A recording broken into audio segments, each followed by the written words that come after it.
good to be on the road again. 15 days in one spot. That's a record for me. I usually don't camp more than 5 or 6 days top, and I'm on to the next spot. 15 days, wow. But I'm heading north again. I'm between Whitehorse and Dawson City. As you can see, the leaves are changing colors. And the weather keeps changing as well, usually from cloudy to rainy. However, all traffic stopped past Stewart Crossing due to the other seasonal occurrence, road construction.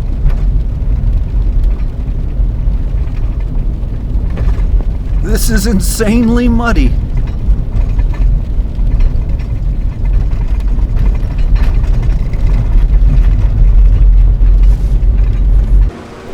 And things would only get worse. Coming up on another brutal section of the Klondike Highway. I'm probably about 45 minutes away from Dawson City, and road construction and rain never mix well together. Oh, don't stop. Don't stop. Okay, I gotta put it in 4-wheel drive, or I'm gonna get stuck. Oh, big ruts. This is, oh my God, this is terrible. Oh, I'm sliding. Come on. Come on, guys, I'm towing. Don't do this to me. Oh, this is terrible. And I gotta go back this way too. Oh, the guy in front of me is sliding. Oh my God.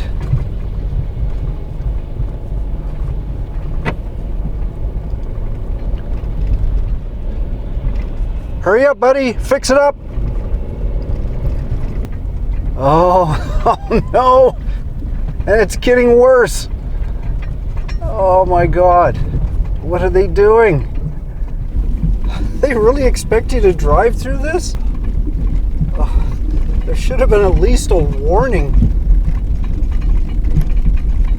I mean, seriously, I'm lucky if I can make it up the next hill. My trailer's taking a beating. Wow. Oh no. I'm not liking what I see up front. Okay, I gotta take a run at this. I'm not gonna make it. Wow. Oh, bumpy.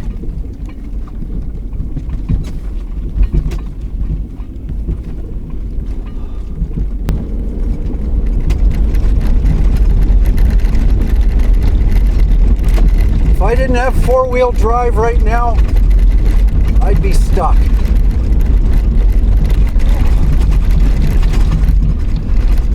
I'm sure everything's tossed around in the trailer by now.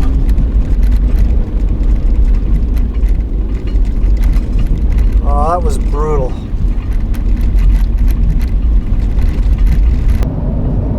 That was by far the worst road construction I've ever been through. I mean, if I was on a back road and I saw ruts like that, I would stop and turn around. This was the highway. Like, wow. Like, usually when you're doing highway construction, you do one side first and leave a little bit of pavement so people can get through, but no, they just wiped out the whole section and made it into a mud bath. I was just crazy. I made it through it, but there's a rest stop up here. I gotta see what the inside of the trailer looks like. It's going to be a mess. The outside looked bad enough, but nothing was falling off at least.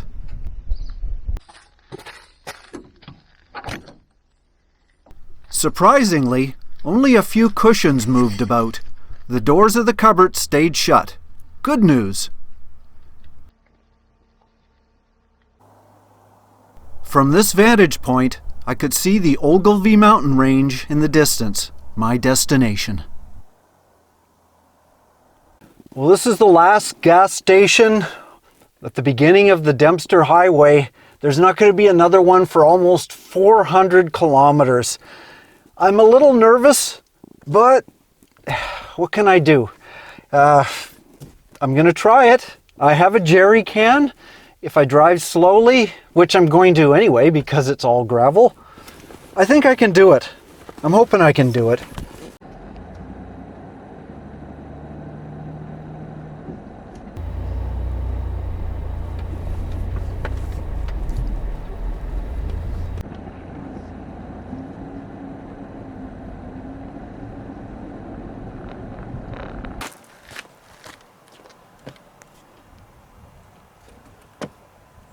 Mile 0, Dempster Highway. I'm sure I can do the first kilometer. Just beyond the entrance was the bridge over the infamous Klondike River. Beautiful.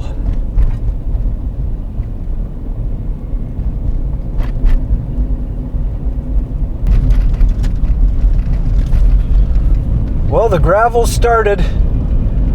Next service, 370 kilometers. Full tank, jerry can, no problem, right? Unless potholes are a concern. Or more mud.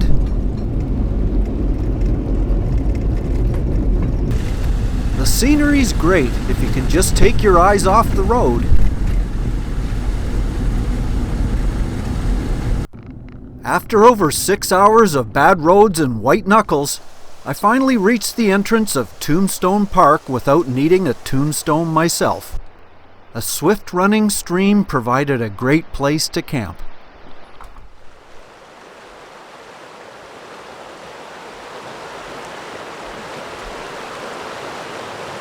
This is absolutely gorgeous. But wait till you see the trailer.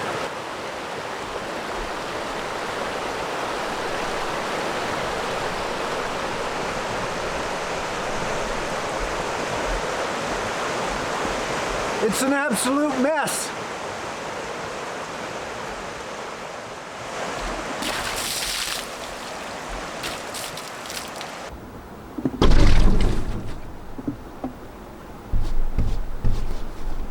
With a little less dirt on my trailer, it was time for a little less dirt on me. Well, I just had a nice hot shower, which is a real bonus when it's just above freezing.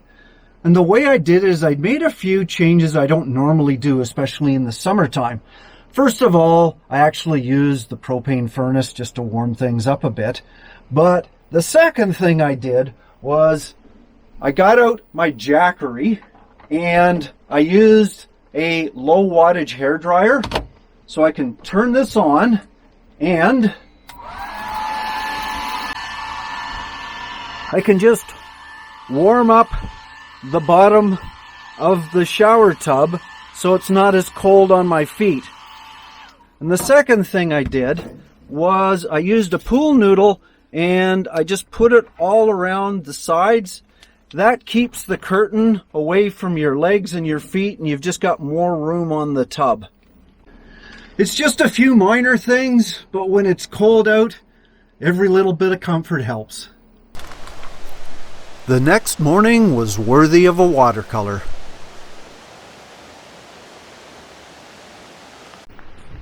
But it was time to do a little exploring, and I found an old structure hiding in the woods.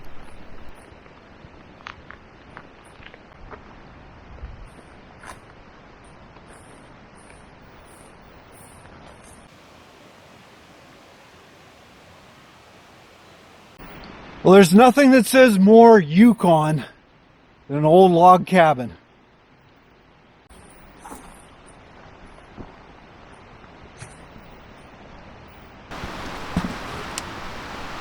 An old sled for when the snow starts to fly and pile up, which I bet it does.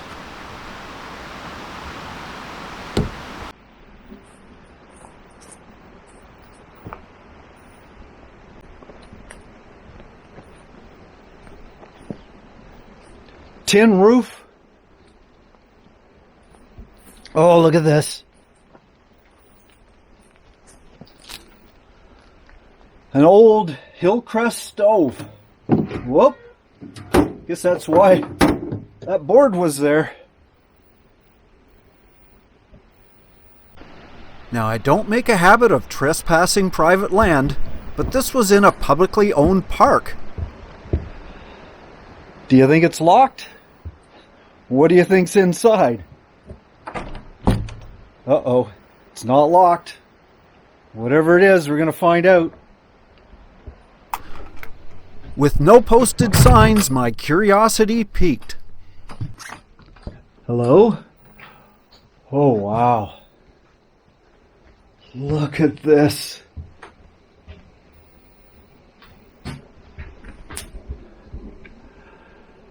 I guess it's not actually abandoned, it's just not being used right now. But this is so cool. Look at this. Wow.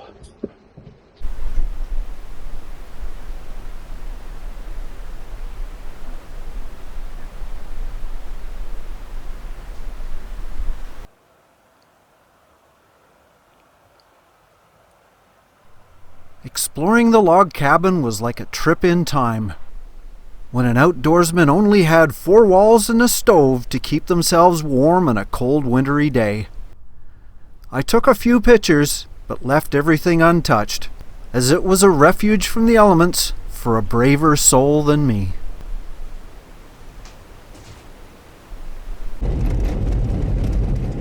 Later in the day, I followed the rainbow north.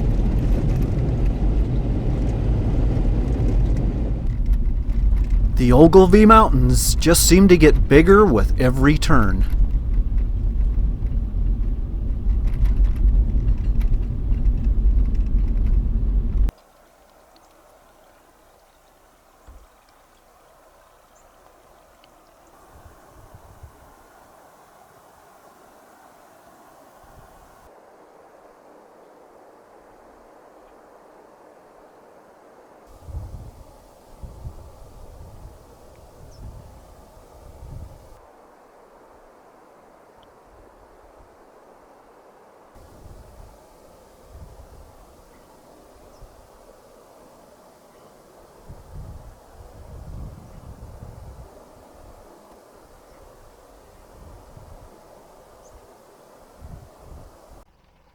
Wow. That view is just indescribable. Wow. The color.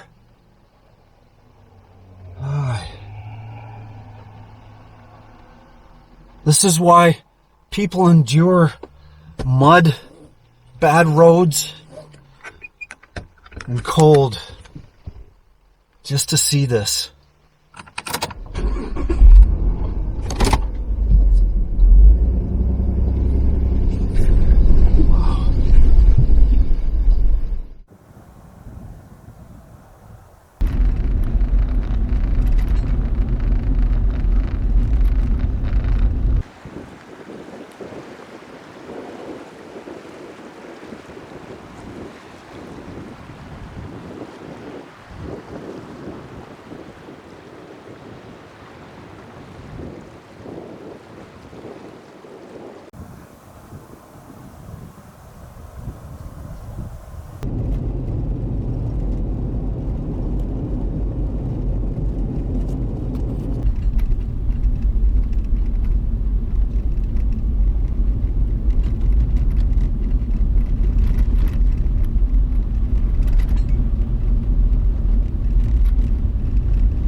When the highway crossed the Ogilvy River, I knew this was the halfway point to the next gas station. You either go back here, or you take your chance.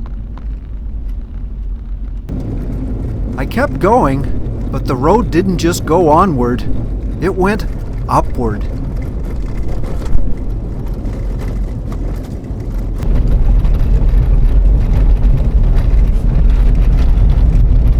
is a high plateau.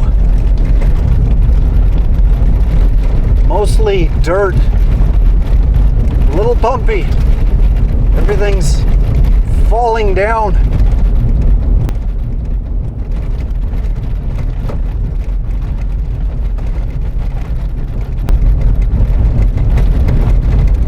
My main concern now is not the road or the mud. It's whether or not I can make it with the gas I've got. I'm getting close to a quarter of a tank, and I still have 100 kilometers to go. I still have the jerry can, so I should be okay.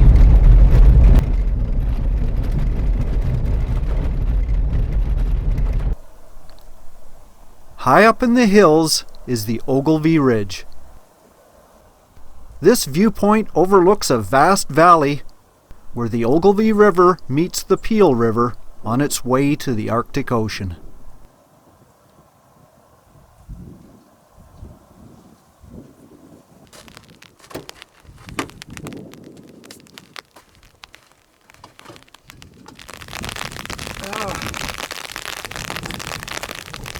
Gassing up in the rain is not fun.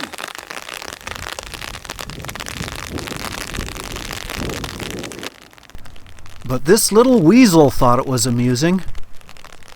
I was never sure why calling someone a weasel was an insult, 'cause this one was kinda cute.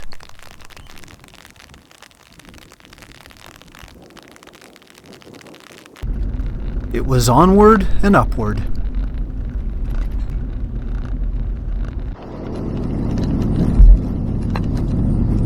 Eagle Plains. I made it.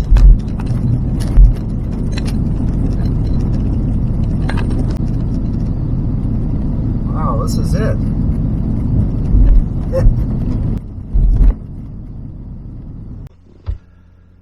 Well, I made it.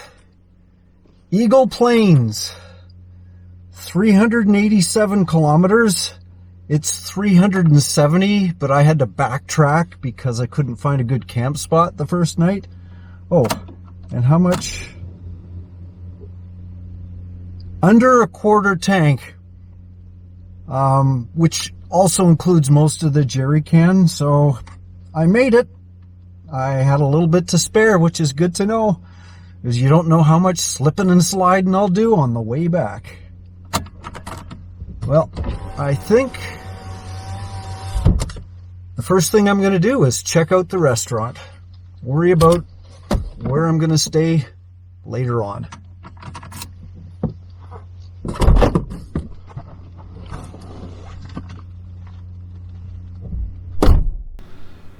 I just had to follow that rainbow to find a place to camp.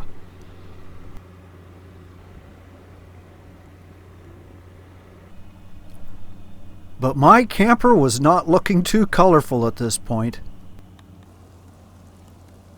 There's a marker at Eagle Plains showing the Arctic Circle. However, it was really referring to the distant view. It was at latitude 66 degrees 33 north when I actually crossed into the Arctic.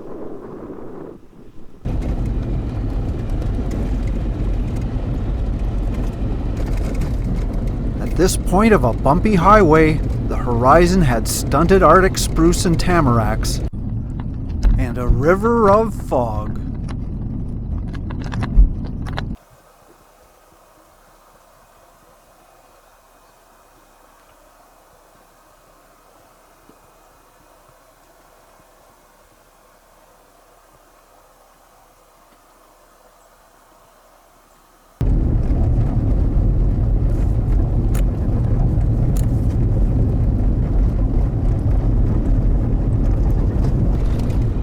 Soon there was nothing to see but the vanishing road ahead of me.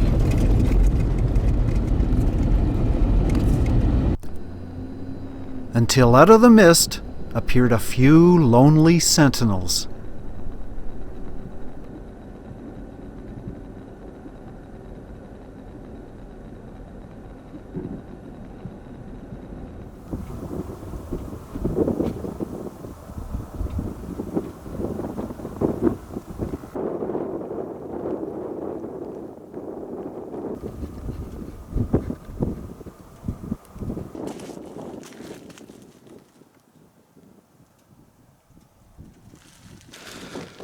Well, this is it. It's as far north as I can go. The border with the Northwest Territories.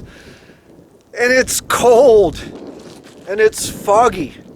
You can't see anything anyway. But I made it. My trailer made it. My Jeep made it. Maybe next time I'll make it all the way to the Beaufort Sea. But just to the Northwest Territory border is as far as I can go right now. I'm gonna head around, go south. Hopefully I can find a sheltered place that's a little warmer. Oh, I'm tearing up.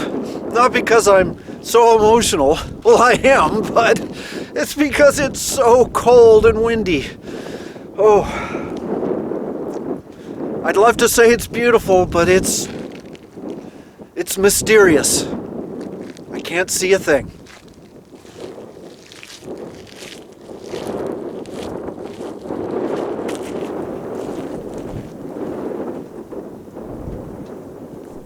Although I could not see the Arctic coast, I could certainly feel the Arctic air, and knew my northern travels had to change direction. Heading south did get me below the clouds again, and while the hills were barren of trees, I did find a few shrubs that would offer a little break from the wind.